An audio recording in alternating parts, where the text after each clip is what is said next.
días a todas y todos ustedes, colegas de América, de Europa que nos han hecho el favor de acompañarnos. Estamos hoy en la segunda transmisión que hemos planeado justamente para ustedes, principalmente para los que son estudiantes de las ciencias forenses, ciencias penales, dedicados a la criminología o la victimología. Hemos pensado justamente y a partir de sus comentarios, sus preguntas, sus sugerencias, implementar una serie de estrategias para ejercer este proyecto de educación a distancia que hemos denominado 43 minutos de conocimiento. De esta forma, durante el tiempo que dura la cuarentena, sea un mes, 2 meses, lo que sea necesario, estaremos transmitiendo con diferentes temas que consideramos que son de su interés. A partir de sus preguntas, comentarios y sugerencias, iremos haciendo los ajustes necesarios. En esta ocasión, trabajaremos sobre un tema que consideramos muy importante y del cual existen algunas dudas básicas. El tema es perfilación criminal. Dando continuidad a lo que hicimos el pasado lunes, sobre el cual hablamos del delito, de los delitos de abusos sexuales, hoy trabajaremos justamente esto. Esperamos recibir sus comentarios, sus preguntas y, tal como lo hemos enunciado, empezamos 11 en punto y terminaremos a las 11:43. Por eso el nombre de 43 minutos de conocimientos. Sin más preámbulo, iniciemos. Saben que voy a estar aquí acompañándome de la computadora, pero únicamente para ver si aparece alguna pregunta. Si es el caso, con gusto lo comentaré. La anterior ocasión no llegaron a tiempo las preguntas. Sé que sí las hicieron, sé que sí las formularon, lo cual les agradezco mucho, pero lamentablemente no se transmitió con la velocidad que quería a través de la computadora y por eso no le pude dar la debida contestación. Pero en esta ocasión esperemos que sí se pueda hacer. ¿Qué es la perfilación? Iniciemos con eso. Antes que entrar de lleno al tema de perfilación criminal, iniciemos con cosas básicas. Sobre todo porque en esta red social también nos siguen colegas de áreas distintas del conocimiento que no están tan familiarizados justamente con estos temas tan puntuales. Cuando hablamos de perfilar o una perfilación, se trata de identificar rasgos particulares, rasgos peculiares que caracterizan a algo o a alguien. Seguramente ustedes han visto en algunas convocatorias que se requiere cierto perfil profesional para un puesto de trabajo. O por ejemplo, cuando uno está decidiendo la carrera universitaria que va a cursar, siempre viene perfil de ingreso y perfil de egreso. No todos, no todas, estamos hechos para todas las carreras. A veces requiere ser más metódico, más minucioso, más observador, más analítico, depende. Hay quienes tenemos habilidades de lectoescritura, otros que tienen otra clase de inteligencias. En fin, hablar de una perfilación o de perfiles significa identificar características o rasgos individuales que caracterizan a algo o a alguien. Esa sería la primera acotación. Lo segundo, una perfilación criminal no es una ciencia, no es una disciplina, es una técnica. Una técnica que suelen utilizar las y los criminólogos, pero también victimólogos, psicólogos y diferentes expertos en ciencias de la conducta. Me parece que esto es importante porque no estamos diciendo en estricto sentido perfilación criminológica, que ello nos estaría implicando que necesariamente quien lo ejecuta, quien realiza este perfil, es un criminólogo. Más bien decimos perfilación criminal. Y esto lo planteamos no porque efectivamente estemos analizando a criminales. Recordemos, principio de presunción de inocencia. Aun cuando haya personas a las que se les imputa la realización de una conducta antisocial o con apariencia de delito, siempre debe existir, por una cuestión procesal y de derechos humanos, principio de presunción de inocencia. No obstante, en la literatura vemos que lo común, lo más usual, es que les denominen perfilación criminal. Y ejemplos hay muchos. Veamos, por ejemplo, este texto de José Manuel Ferro Vega, español, en el cual habla justamente de perfiles criminales. No criminológicos ni perfiles de personas a las cuales se les imputa un hecho con apariencia de delito. Hay que entender lo que se maneja para fines didácticos y analíticos y otra la cuestión procesal en la cual debemos ser muy cuidadosos en el uso de cada palabra, de cada vocablo. Podemos encontrar también textos escritos por mexicanos como el de Alfredo Velasco, distinguido colega de Chihuahua, en el cual también justamente emplea la misma voz, perfiles criminales.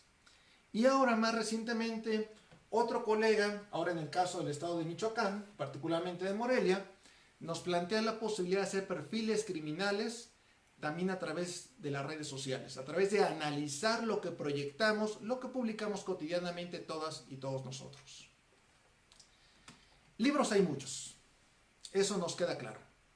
Sin embargo, hace falta en algunas ocasiones puntualizar algunos detalles y que también demostremos que en América, en el Caribe, hacemos buenas cosas.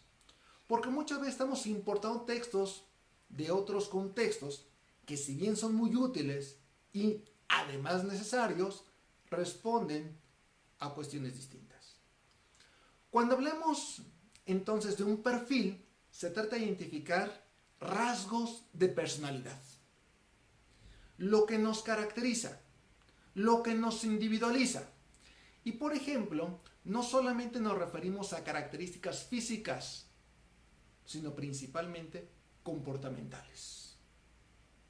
Otros elementos son qué hacemos, a qué nos dedicamos, dónde trabajamos, cuál es nuestro lugar de residencia, con qué habilidades contamos, etc. Perfilar significa una técnica de aproximación. Por tanto, no es 100% certera. Es una técnica útil que tiene diferentes objetivos y alcances. ¿Qué es lo más común? ¿Qué es lo que solemos ver incluso a través de las redes sociales, los medios de comunicación? Que las técnicas de perfilación, por ejemplo, se utilizan para apoyar las investigaciones ministeriales, periciales y policiales, por ejemplo, cuando se presume que hay un mismo sujeto que está cometiendo una serie de ilícitos de carácter serial. Es decir, 1, 2, 3 o más casos en los cuales se presume que es la misma persona y por lo tanto tenemos que tratar de identificar si existe o no un patrón. Por ejemplo, uno diría, ¿y si no es un individuo, se puede hacer perfilación de un grupo? Sí. No es lo más común y tengo claro que algunos colegas probablemente digan, no, eso no es correcto. Desde mi punto de vista sí, y por supuesto que estamos abiertos al debate. Pensemos, por ejemplo, cuando se trata de grupos terroristas, tenemos que identificar si se trata de uno o de otro. Si hablamos de grupos de la delincuencia organizada que está cometiendo ilícitos en determinada región de un país, hay que saber de qué grupo se trata. Y algunos dirían, bueno, seguramente ellos dejan narcomensajes, narcomantas. Sí, por supuesto que eso es un elemento importante de orientación, pero también existe la imitación. También se sabe que la perfilación significa tratar de dilucidar cuándo efectivamente alguien está haciendo algo y por el contrario, cuando alguien está cometiendo una simulación o como también lo vamos a llamar hoy, una escenificación. Permítame ver si estamos logrando viéndonos. Sé que varios colegas en este momento nos están haciendo favor de transmitir y estamos justamente viendo la pantalla. Y si nos llega a tiempo las preguntas, con todo gusto daremos respuestas. Si no fuera el caso, porque a veces existe una falla cuando uno mismo está transmitiendo, posteriormente le daré respuesta a las cuestiones. Estoy tratando de visualizarlo en este momento, sin embargo no me aparece. Sé que ya tengo al menos unos 6 comentarios. Sin embargo, en este momento estoy tratando de visualizarme, pero no me permite ver los comentarios. Esperemos que en un momento más se pueda hacer esto. Y si no, ahorita veré de qué forma me puedo hacer llegar, aunque sea algunos conceptos básicos para ustedes. Cuando hablamos de la perfilación, además, entendamos que es un trabajo interdisciplinario. Sí existen expertos en un área de conocimiento. Sin embargo, nadie puede abarcar totalmente las distintas áreas que esto implica. ¿Qué es lo más fuerte? Por ejemplo, perfilación psicológica. Es una de las áreas más significativas de la perfilación criminal. Otra es perfilación geográfica. Y ese es un elemento valiosísimo. Hay autores clásicos que han trabajado justamente la temática, como Kim Rosmo. Hablar de esta cuestión donde se dice que normalmente un delincuente serial ejerce su actuación ilícita en un área de actuación relativamente cercana donde se siente cómodo. Se habla entre 5 y 7 kilómetros, pero no necesariamente de donde vive. A veces es donde trabaja, de su centro deportivo o de algún otro lugar donde él frecuentemente asista, que conozca bien y que le genere relativa confianza. Porque además debemos de comprender que cuando uno elige una zona de actuación es porque se siente seguro, tiene estrategias de defensa si fuera el caso, tiene más facilidades de someter a la víctima, en fin, hay varias cosas que nos lo van a explicar. Geógrafos, los necesitamos. Hoy con esta pandemia del coronavirus, la cuestión de perfilación de elementos epidemiológicos es importantísimo y no le hemos dado la debida importancia. Queda claro que un geógrafo no consiste únicamente en analizar mapas o hacerlos, eso será cartografía. Es el análisis científico que también realizan de la distribución espacial de algo, y eso me parece muy importante. Cuando, por ejemplo, en el país se estableció en época reciente esta gran importancia de la perfilación? Bueno, podremos recordar al menos dos casos. Sin embargo, hay muchos, pero dos. Uno, a quien se apodó por los medios de comunicación por la Matavijitas, y otro que también se le imputaron cerca de 30 crímenes que finalmente no se le pudieron comprobar, que fue en el caso de Ciudad Juárez, un presunto feminicida serial, que era el caso de Abdel Latif Sharif, apodado el egipcio, y que sin embargo eso implicó que todos los países dijéramos, hay que analizar esto con más detalle. La perfilación criminal, por tanto, lo que hace es pretender analizar las características de alguien que no conocemos, pero que sin embargo podemos empezar a delimitar el número de posibles sospechosos. Simplemente, si somos capaces de determinar si es hombre o mujer, ya eliminamos a la mitad de la población en cuanto a nuestro análisis. Si es joven, adulto, adulto mayor, es un niño, es un adolescente, también nos empieza a orillar. Si por ejemplo tiene conciencia forense, habilidades específicas, otro elemento que se va adicionando. Y es que uno diría, a ver, ¿qué es lo más importante? Lo primero, tratar de identificar si es un primo delincuente o un reincidente. Si esta persona ya es crónica o violenta. Si tiene un perfil exacto sobre sus víctimas o está eligiendo, diríamos en principio, víctimas al azar. No lo sabemos y es parte justamente de lo que hay que ir analizando.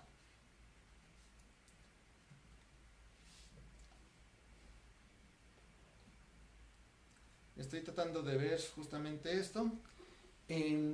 Por el momento no alcanzo a leer justamente todos los comentarios, pero sí tengo la posibilidad de ver al menos algunos de los colegas que ya nos están escribiendo y que les voy a mandar un cordial saludo. Al doctor José Luis Vegas, todos distinguidos colegas, Raimundo Miranda, Heriberto Ramírez León, Karina Rodríguez, doctora Rosa Isela López Cárdenas, Félix Río, desde España, y quien por cierto es un perfilador criminal, saludos distinguido colega, Samuel Castañeda, la criminóloga Cora Telles, en fin, un sinnúmero de colegas, a todos, a todas, a quienes aprecio y respeto profundamente. Esta idea de la perfilación también nos va a permitir, por lo tanto, una primera cuestión que es el descarte de sospechosos. Una segunda, identificar el tipo de criminal del que se trata. La tercera es preparar interrogatorios y contrainterrogatorios. Y uno dirá, ¿cómo? ¿Es que acaso se puede implementar la perfilación también en casos donde el agresor ya es conocido? Y la respuesta es sí. La perfilación criminal tiene esos dos usos. Cuando no sé quién o quiénes son los agresores, puedo hacer un perfil. No conozco a la persona, no sé quién es, pero puedo delimitar, reducir el número de sospechosos, con el fin de que la policía tenga más posibilidades eventualmente de detenerlo. Pero si hay alguien que ya está detenido, se empiezan las investigaciones correspondientes. Tenemos que analizar si esa persona cumple o no el perfil.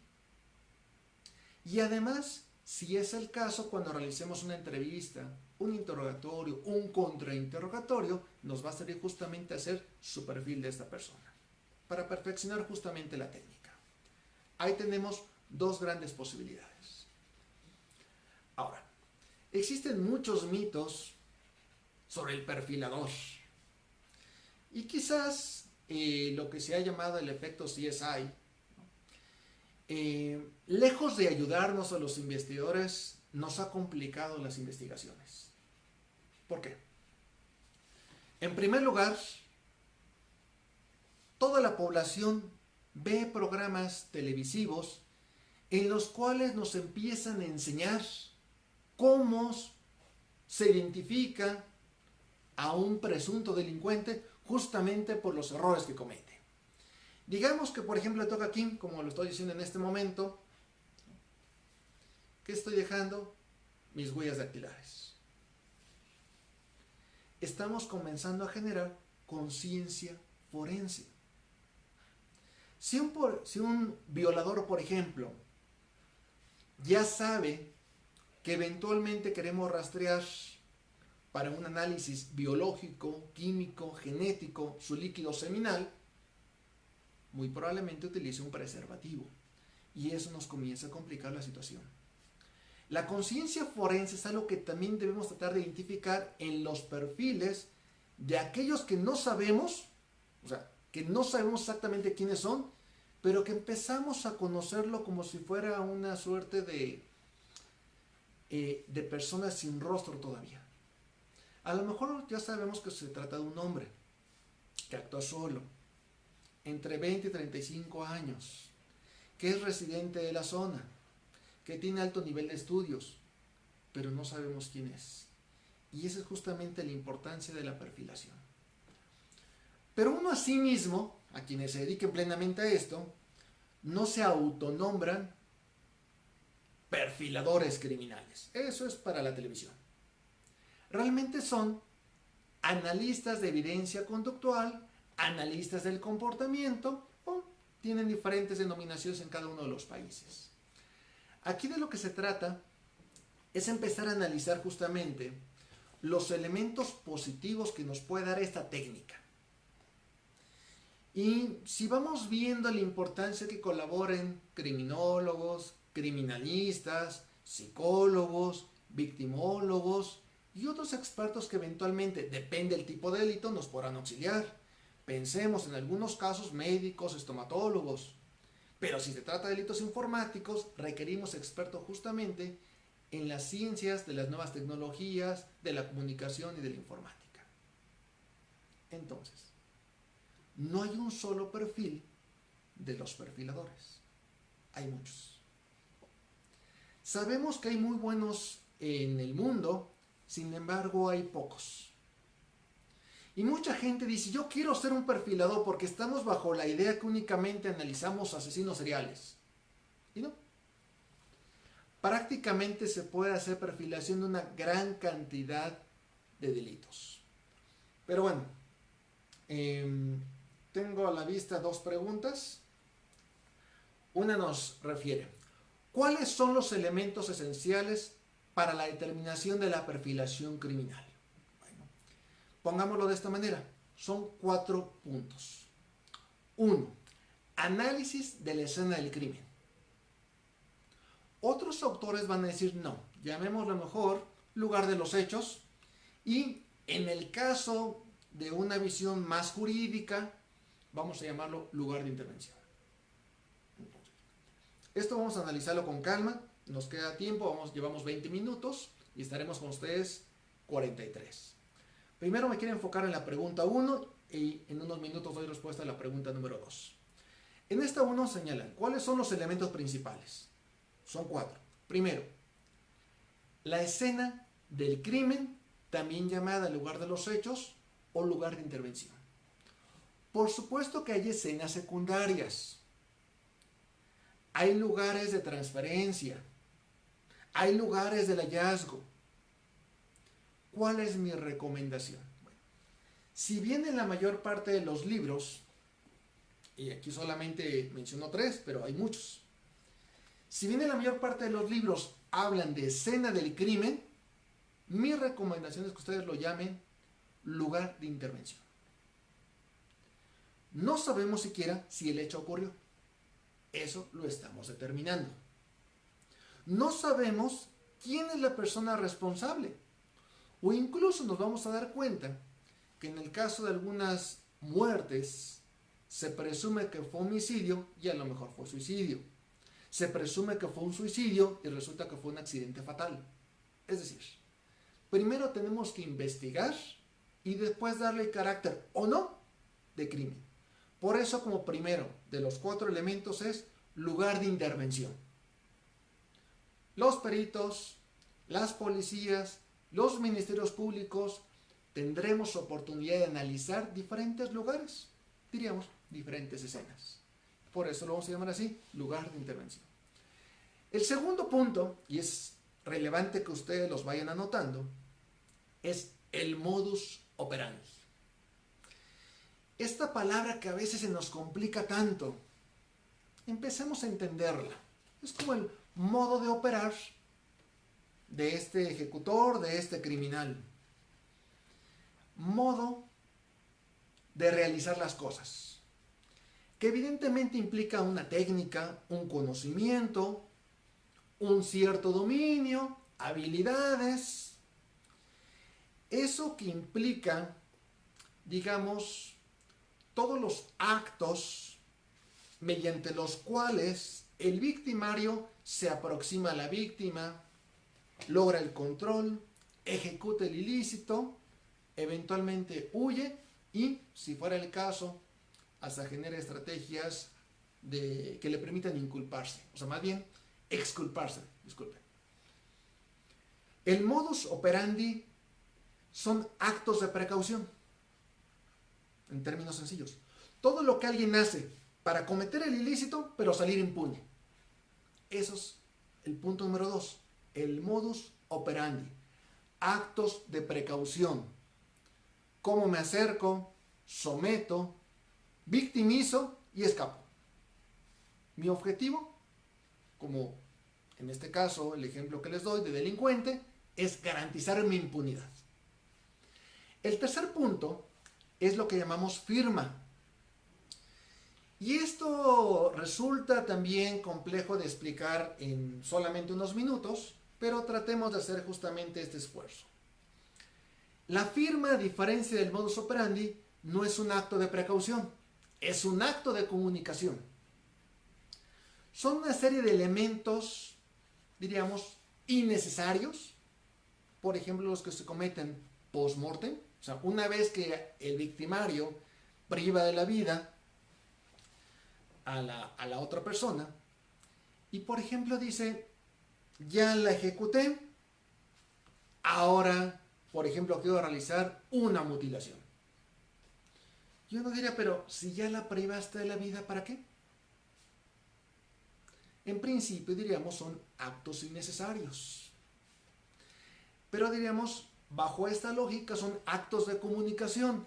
Algunos de estos elementos de la firma, donde se expresa de alguna forma su yo gráfico, son conscientes y otros tantos son inconscientes. Cuestión de psicología que en este momento no podremos profundizar, pero quedémonos con esa idea. En lugar de escena del crimen, lo vamos a llamar lugar de intervención. Modus operandi va a ser la forma en que el ejecutor realiza su actividad, buscando el acercamiento, el sometimiento, la ejecución, el escape y la impunidad. Modus operandi como actos de precaución.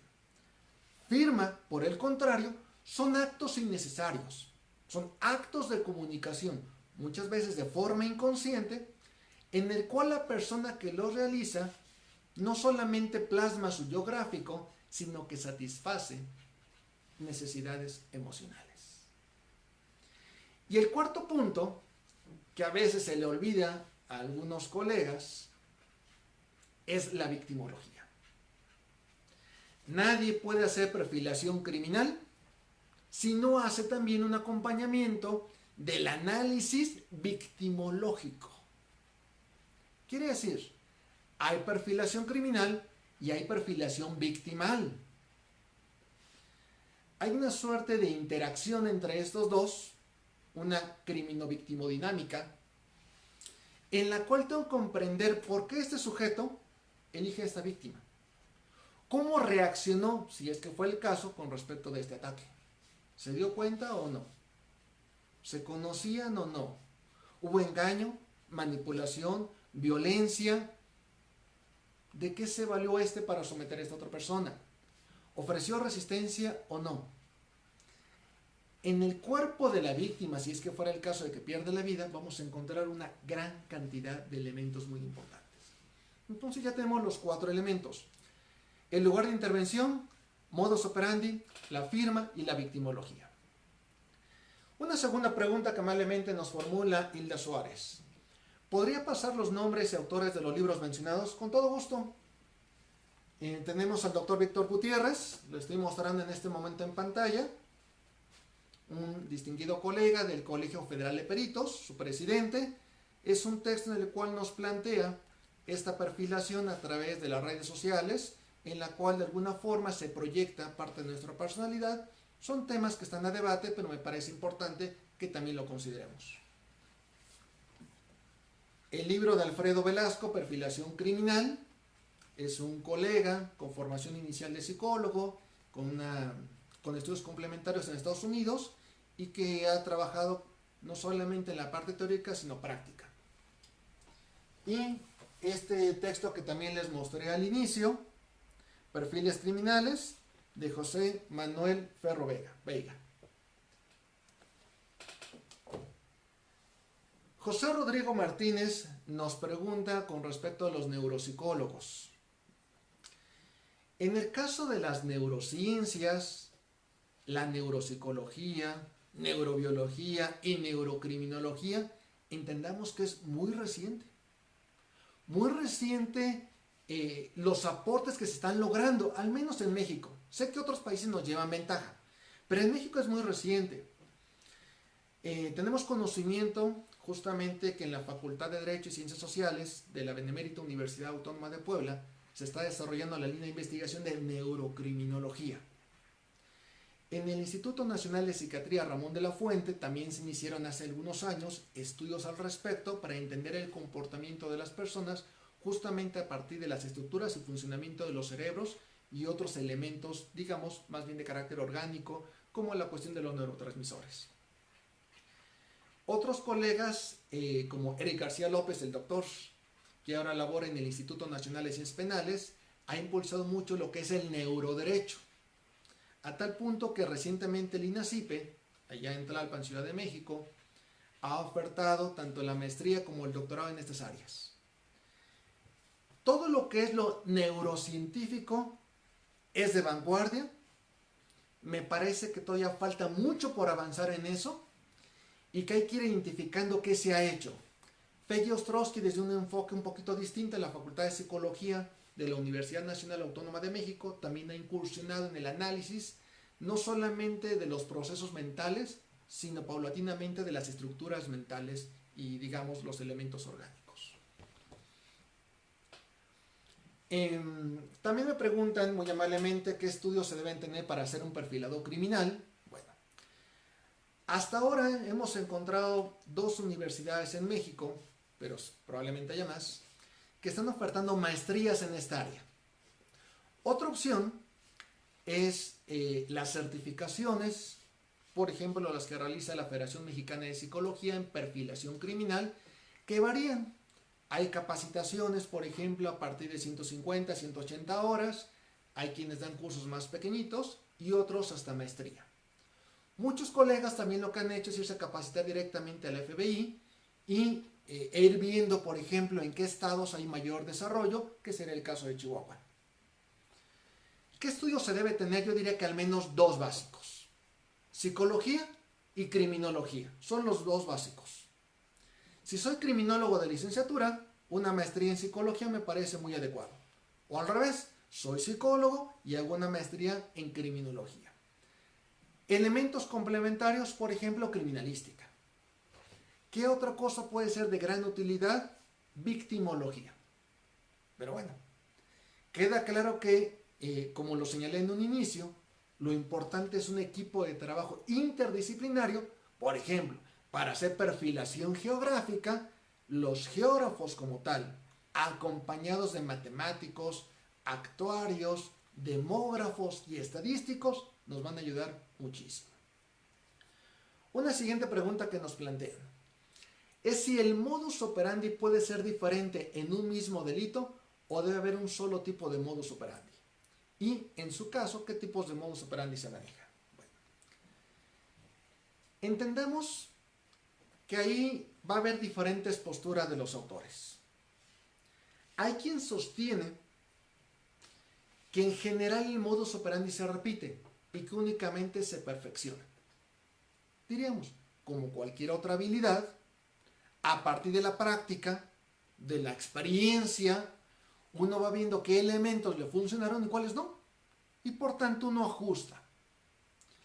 Una segunda cuestión es que también los criminales están atentos a lo que hacen otras personas, las policías y la información que revisan, que reciben por periodistas y medios de comunicación.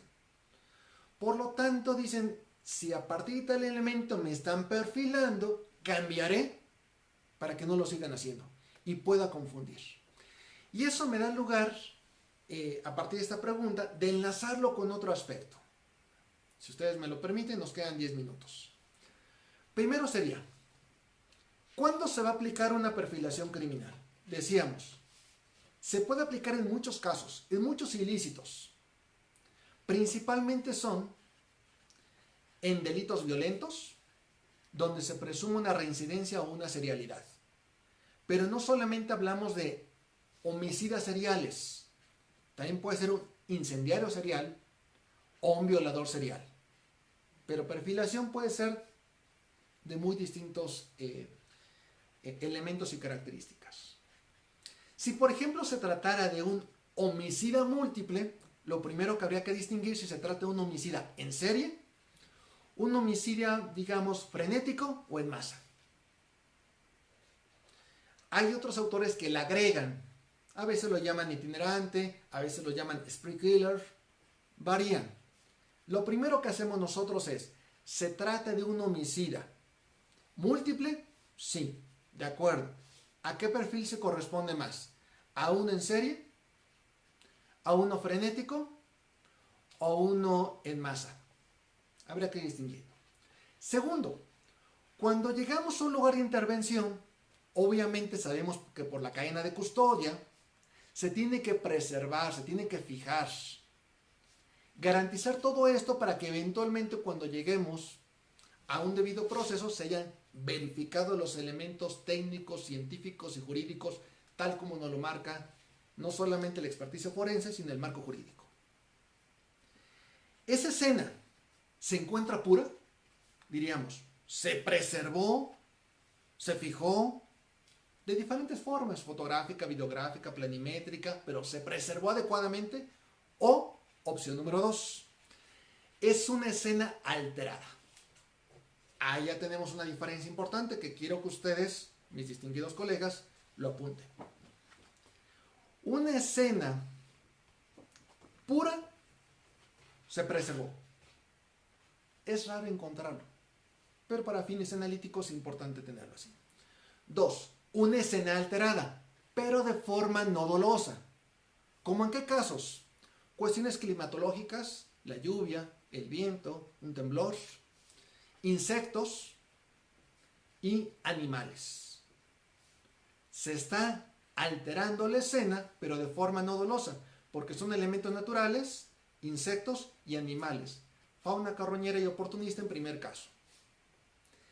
¿Qué otra cosa podría alterarlo de forma no dolosa? Por ejemplo, llega un testigo, llega alguien que se acerca, un periodista, un policía, fuma, toca, deja caer la ceniza y ya me alteró. Pero lo hizo de forma no dolosa. Y la tercera y más importante es cuando es una escena simulada o también llamada amañada. Ahí sí existe un dolo. Y es cuando el perfilador tiene que tener más atención justamente con esta clase de situaciones. Mandamos también en este momento saludos a Karina Salinas de Tlaxcala, Manuel Antonio Potvera desde Ciudad del Carmen, a la doctora Luz Margarita González desde Quintana Roo y a muchos otros colegas. Estoy viendo a Mónica, Miguel Cadeza, Víctor Gutiérrez Olivares, de quien hablamos hace un momento de su libro, Isabel Velasco, Alejandra Ramos, María Rita, también desde Michoacán, Berta Tinoco y tantos otros colegas. Muchas gracias. Nos quedan 7 minutos.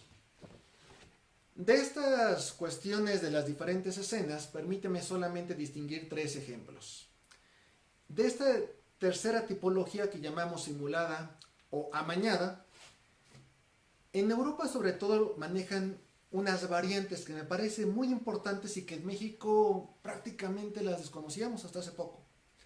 Uno es lo que llaman el stagging, así, stagging. Segundo, fantasy act. Y tercero, undoing. Stagging es una escenificación dolosa en la cual pretendo confundir a las autoridades, desvirtuar las investigaciones, desorientarlas, digamos, que uno salga impune y si fuera el caso incluso culpar a alguien más. Ese es el stagging. Fantasy act, como su nombre lo dice, son actos de fantasía, en la cual no lo hago para pretender salir impune, sino porque a través de esta práctica voy a satisfacer una necesidad emocional, una cuestión psicológica. Eso va a implicar mucho dependiendo si estoy personalizando o despersonalizando a mi víctima. Y el tercer punto se llama undoing. Lo más fácil de entender es como deshacer. Por ejemplo, cometo el delito, privo de la vida a alguien, la coloco sobre su cama, le cierro los ojos, la tapo y simulo, escenifico que está durmiendo. Jorge Gastelum nos pregunta si es el INACIPE la institución más preparada en México en el área de la criminología y el comportamiento criminal. Bueno, sería cuestión de opiniones. El INACIPE surge en 1976, tiene algunos de los más connotados expertos en el país, dogmáticos, teóricos, investigadores, analistas, y para mí todo mi respeto y toda mi amistad para el INACIPE. Pero va a variar las opiniones. Algunos sostienen que en el área de criminología hay varias instituciones sólidas en nuestro país. Sin lugar a dudas, una es la Universidad Autónoma de Nuevo León, que lleva muchos años trabajando en esta temática. Otra universidad pública, la Benemérita Universidad Autónoma de Puebla. Son varias.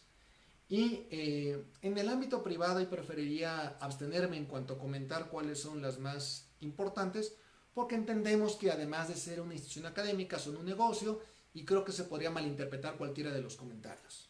En principio creo que esas son muy sólidas. Otra pregunta que nos hacen es ¿cuál es la trascendencia de la cuestión multifactorial de la realidad social para la perfilación? Muy importante. Todo es multifactorial. Y si hablamos como factor como una causa débil, ¿qué significa? Es algo que facilita, pero que por sí mismo no determina el efecto. Por tanto, algunos hablan de factores criminógenos y factores victimógenos, factores predisponentes, preparantes y desencadenantes, factores impelentes y factores repelentes. ¿Qué es un factor? Causas débiles. Todo aquello que contribuye pero que por sí mismo no causa, porque no tiene la fuerza necesaria. Bueno, nos quedan 3 minutos y quiero agregar este elemento. La perfilación también nos va a servir para entender y explicar casos donde, por ejemplo, se presentan mutilaciones de las víctimas. Por ejemplo, ¿por qué a alguien se le degolla y a otro se le decapita? ¿Por qué en ocasiones se le cercenan las manos o los pies? Son cuestiones muy puntuales que en este momento, por una cuestión de ética profesional, no voy a profundizar, pero que debemos entender que en la mayor parte de los casos tiene un significado. No son cuestiones al azar o que en ese momento únicamente alguien quiso improvisar. No, casi siempre hay un trasfondo ideológico importante. Y creo que eso es parte de lo que tenemos que ir analizando. Ahora en este periodo de cuarentena, la idea es que sigamos trabajando esta clase de temáticas. Decidí hacerlo en este formato para que todas y todos ustedes tengan al alcance esta información básica. Cada sesión trataré de recomendarles algunas lecturas, ¿no?, de diferentes autores. Ustedes elegirán cuál les parece conveniente y cuál no. Pero me parece útil que en este periodo cada quien hagamos nuestra labor. Los médicos están luchando día a día, y en general todo el personal de la salud, para ayudarnos a salir de esta crisis sanitaria mundial. Nuestra labor como docentes, como investigadores, como científicos, es tratar de seguir transmitiendo el conocimiento. Y quise no solamente hacerlo para mis estudiantes de la universidad, sino para todo el mundo. Bajo esta lógica, estaremos transmitiendo con ustedes, si ustedes nos lo permiten, lunes, miércoles y viernes, a partir de las 11 de la mañana y durante 43 minutos. Lo seguiremos haciendo hasta que en tanto encontremos una mejor opción a través de Facebook en vivo. El próximo viernes 27 de esta misma semana, el tema que abordaremos será el de bullying.